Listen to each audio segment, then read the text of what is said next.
오늘 특별히 함께 하시는 여러분들 진심으로 환영하고 축복합니다.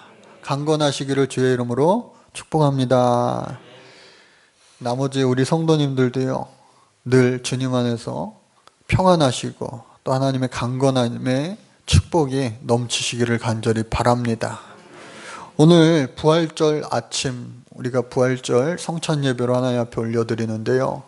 먼저 부활절이라고 하는 것 뭔가 우리 다 잘 알고 있을 테지만 다시 한번 그 의미를 깨닫는 의미로 살펴보면요.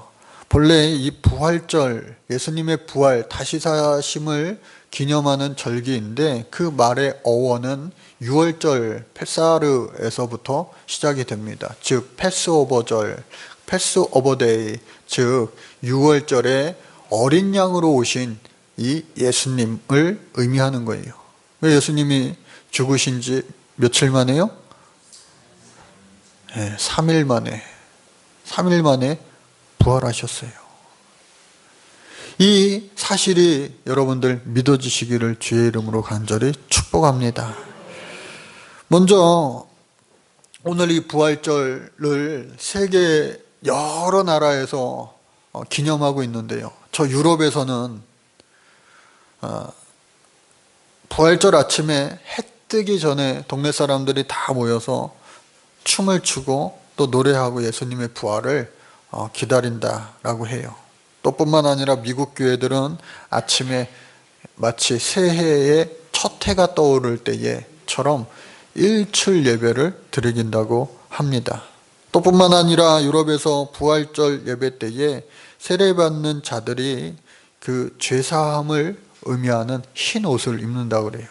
그래서 오늘 스톨 색깔이 흰색인데 흰색은요 부활을 상징합니다. 그리고 순결을 상징합니다.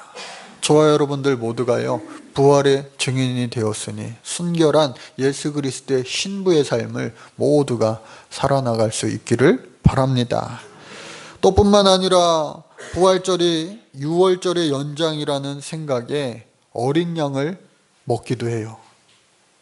양고기 드셔보셨어요? 얼마 전에 어떤 목사님이 양꼬치를 제가 태어나서 처음으로 사주셨는데 먹어보니까요 괜찮더라고요. 그런데 이 사람들이 어떻게 해요? 어린 양을 먹는 그런 풍습도 있다고 그래요. 그리고 또 뿐만 아니라 이스터 휴가, 이 부활절 휴가라고 해서 성금요일, 금요일, 토요일, 주일 또 나아가서 월요일까지 저 유럽에서는 4일 동안 이스터 홀리데이가 있다고 하더라고요. 굉장히 부럽죠.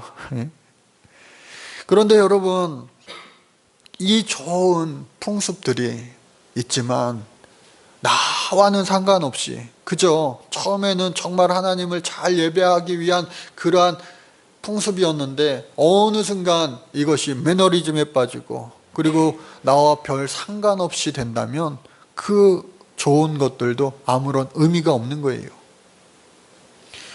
우리가 며칠 전서부터 항상 이 계란을 교회에서 삶아가지고 우리만 먹는 것이 아니라 부활의 기쁨을 나누기 위하여 청성껏 예쁘게 꾸며서 밖으로 가지고 나가서 부활의 기쁨을 함께 나누었습니다.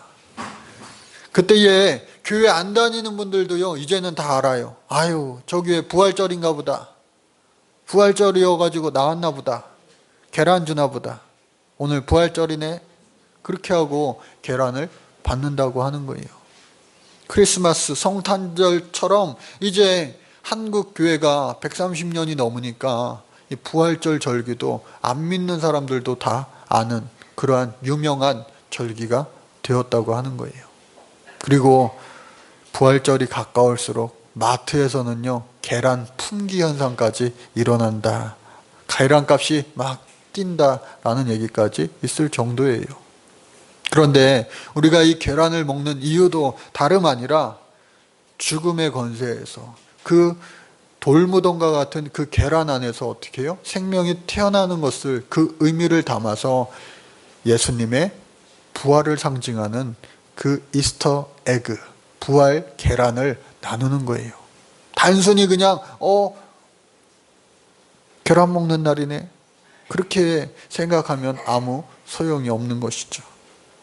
그래서 오늘 부활절 이 아침에 예수님께서 제자들에게 하셨던 그 말씀, 나는 부활이요 생명이니 나를 믿는 자는 죽어도 살겠고 무릇 살아서 나를 믿는 자는 영원히 죽지 아니하리라.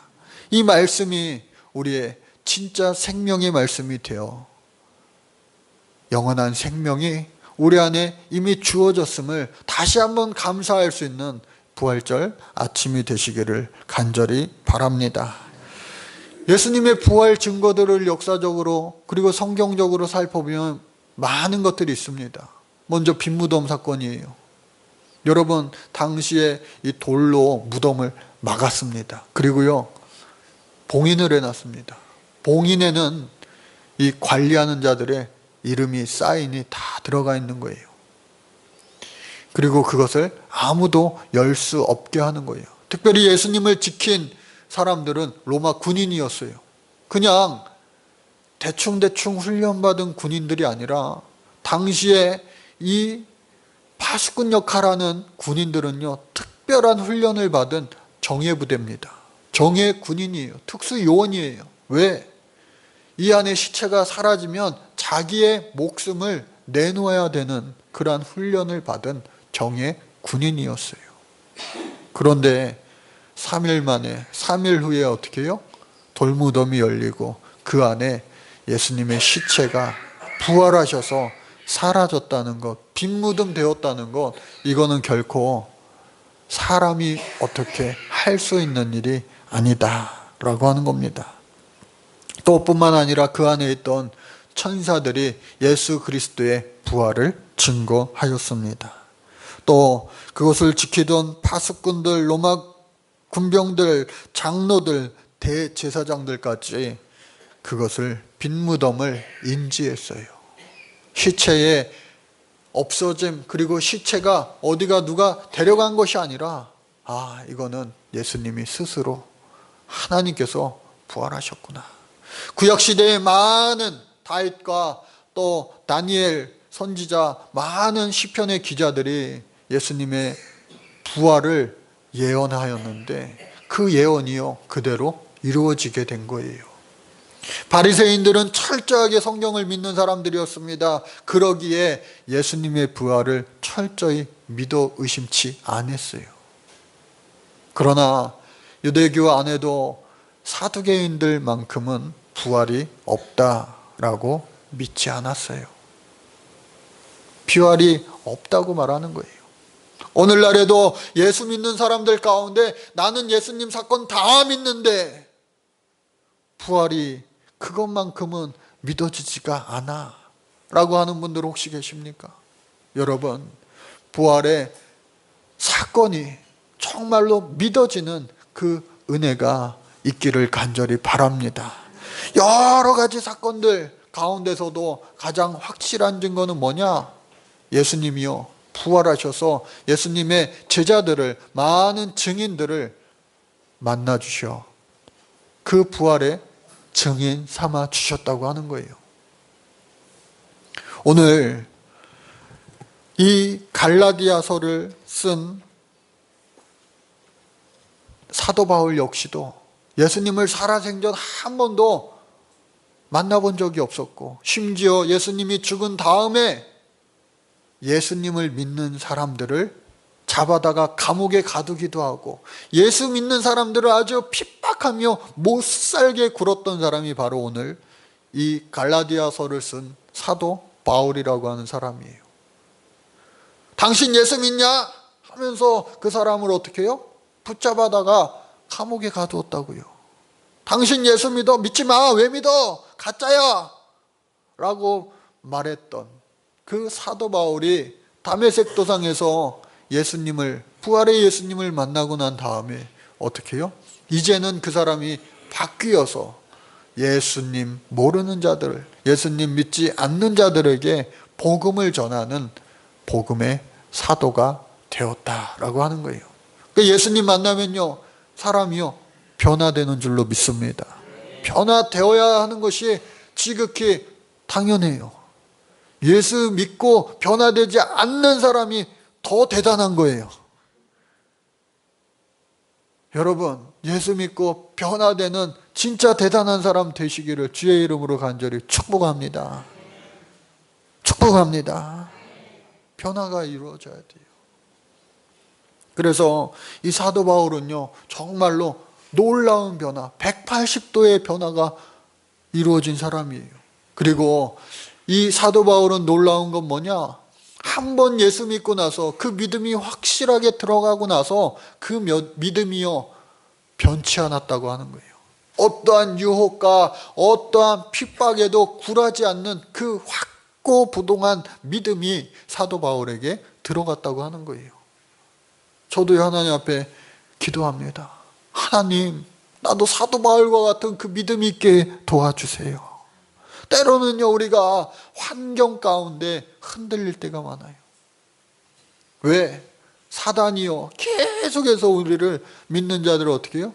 가만 놔두지 않아요. 흔드는 거예요. 그리고 북한 교회는 아직까지도 환난과 핍박과 고난의 연속입니다. 예수 믿는다는 이유로 아오지 탄강에 끌려가기도 하고요, 정치범 수용소에서 평생을 살아야 하기도 하고, 또 심지어 온 가족이 처형당하는, 사형당하고 마는 그러한 일들이 아직까지도 많이 일어나요. 멀지 않은 우리나라 동족 바로 북한에서요. 그러나 우리 이 대한민국에서는 고난의 시대라기보다는, 핍박의 시대라기보다는 유혹의 시대를 살고 있다. 예수 믿기에 얼마나 좋은 환경인지 몰라요. 우리가 예수님만 잘 믿겠다 결심하고 살아간다고 하면요, 말리는 사람 없어요. 예수 내가 잘 믿겠다고 하면요, 교회의 목사님들이, 또 먼저 믿은 사람들이 얼마나 잘 도와주는지 몰라요. 그러나 그럼에도 불구하고 우리는 많은 세상 유혹 가운데 살아가고 있다. 그리고 내 안에서 계속해서 나를 유혹하는 또 다른 내가 있다. 즉 그것은 하나님 주시는 마음이 아니에요. 성령님이 주시는 마음이 아니에요. 예수 그리스도 닮은 마음이 아니에요. 바로 사단이 교묘하게 나의 약한 부분을 뒤흔드는 그 유혹의 마음이다 라고 하는 겁니다. 여러분, 오늘 사도 바울처럼 변함없는 믿음이 저와 여러분들 살아가면서 일평생 있기를 간절히 바랍니다. 오늘 갈라디아서 첫 시간인데요, 오늘 부활주의를 맞이하여 이 아침에 복음서 말씀을 잠시 전할까 했는데, 갈라디아서 1장 말씀을 보니까 이 사도 바울의 부활 신앙에 대한 신앙 고백이 그대로 나타나져 있는 거예요. 그래서 아하, 이 갈라디아서 1장의 말씀을 가지고 부활절 말씀을 전할 수도 있겠다 하고 이 말씀을 전하게 되었는데, 보니까요, 먼저 이 갈라디아라고 하는 말은요, 저처럼 희다, 저처럼 희다. 한번 따라 볼까요? 저처럼 희다. 어저께 학생들이랑 우유를 먹었는데 딸기 우유도 먹고 바나나 우유도 먹고 흰 우유도 먹었지만 본래 짐승이나 사람의 젖은 어떻게 해요? 흰색이에요.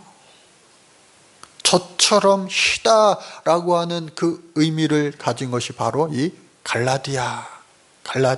그 뜻이 바로 그와 같은 의미를 가지고 있어요.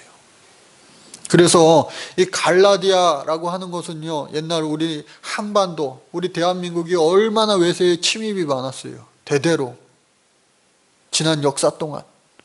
이것도 마찬가지로 오늘 터키 지역에 속하는 그러한 영토인데, 그것이 700m, 1000m 되는 고원지대입니다. 그러니까 그곳에 싸움하기도 좋고 살기도 좋고 아주 그냥 괜찮은 그러한 지형의 곳이에요. 그러니까 강대국들의 침략을 항상 많이 받았어요.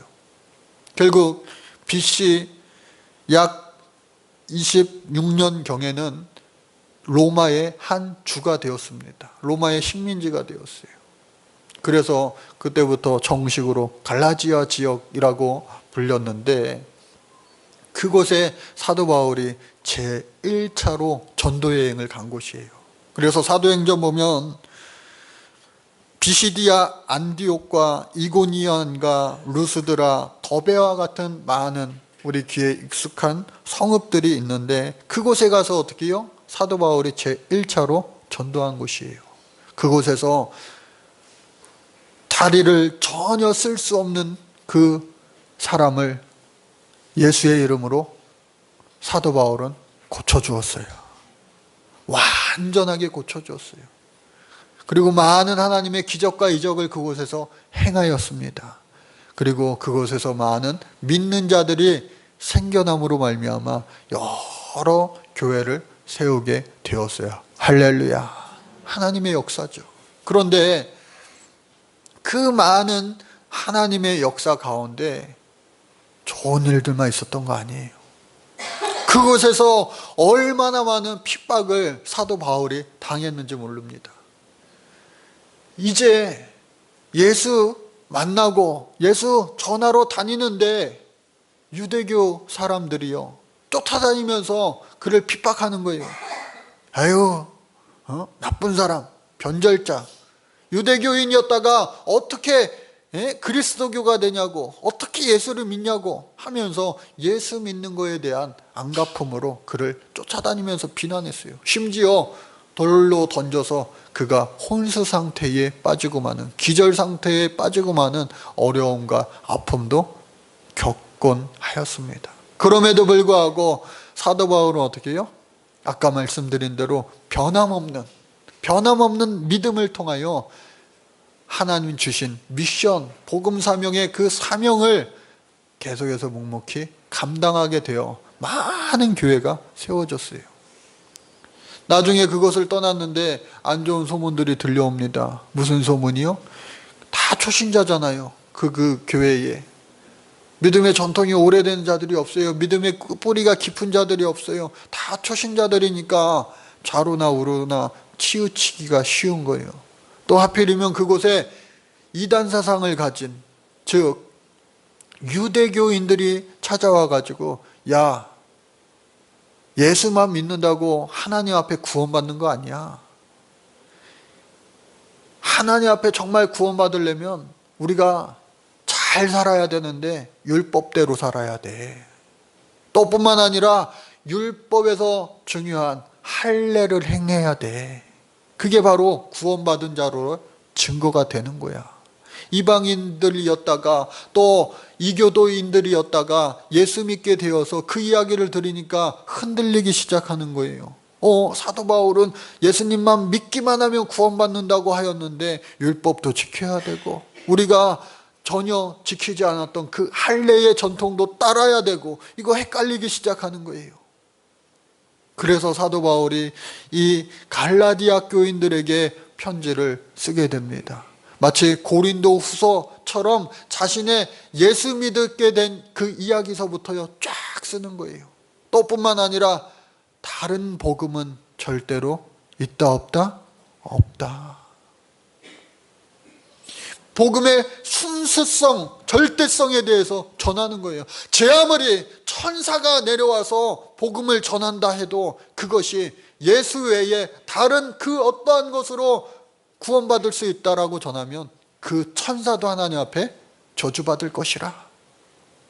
여러분, 흔들림이 없기를 주의 이름으로 축복합니다. 인터넷에서요, 은혜라고 하는 말, 사랑이라고 하는 말, 그리고 부활절이라고 하는 우리가 교회에서 쓰는 절기들 여러 가지 정말로 은혜스러운 단어를 치면요, 쏟아지는 것들 오히려 절반 이상은 다 이단 교회에서 정보를 주는 거예요. 읽어보면요, 이거 막 은혜가 돼요. 나도 모르게 막 은혜가 돼요. 그런데 말미에 가서는 자신의 구세주, 사람의 이름이 예수님을 대신하고 있는 것을 발견하게 되는 거예요. 깜짝깜짝 놀랍니다, 제가. 교회에 처음 나온 얼마 되지 않은 초신자들이 그 글을 보고 저처럼 은혜 받고 끝까지 은혜 받고 될까봐 깜짝깜짝 놀라는 적이 한두 번이 아니에요. 예수 이름 외에는 구원이 없음을 여러분들 잊지 마시기 바랍니다. 시대가 변화도요, 세상이 변해도요, 그리고 내가 다른 그 어디를 가도요, 변함없는 예수의 복음, 그리고 구원의 이름, 오직 예수 그리스도밖에 없음을 잊지 마시기를 간절히 바랍니다. 그래서 오늘 이 부활의 아침에 사도 바울은 이 갈라디아서를 통하여 자신의 부활에 대한 신앙 고백 철저히 했고요, 오늘 말씀의 제목과도 같습니다. 또 뿐만 아니라 그는 순수 복음 외에는 다 거짓이다. 누가요? 천사가 전해도 거짓이다. 여러분, 천사의 얼굴로 찾아오는 사람들이 있어요. 그 안에 진짜 천사가 들었는지, 그 안에 천사가 아닌지 구별할 수 있는 영적 분별함이 있기를 간절히 바랍니다. 이거는요, 정말로 여러분들 중요한 말이에요. 또 마지막으로 갈라디아 교인들에게 자신이 예수 만나게 된 그 사건을요, 자신의 일기처럼, 자서전처럼, 고린도후서처럼 전하고 있는 거예요. 저는 이 말씀을 읽으면서, 그래, 맞아, 내가 만난 예수님이 있다면, 내가 확실하게 경험한 예수의 체험이 있다면 나는 변함이 없을 거야.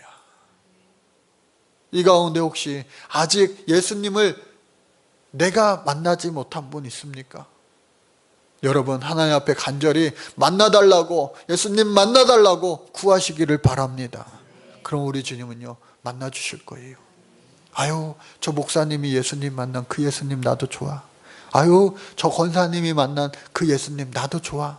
저 집사님이 만난 예수님 나도 좋아. 우리 아빠 엄마가 만난 예수님 나도 좋아.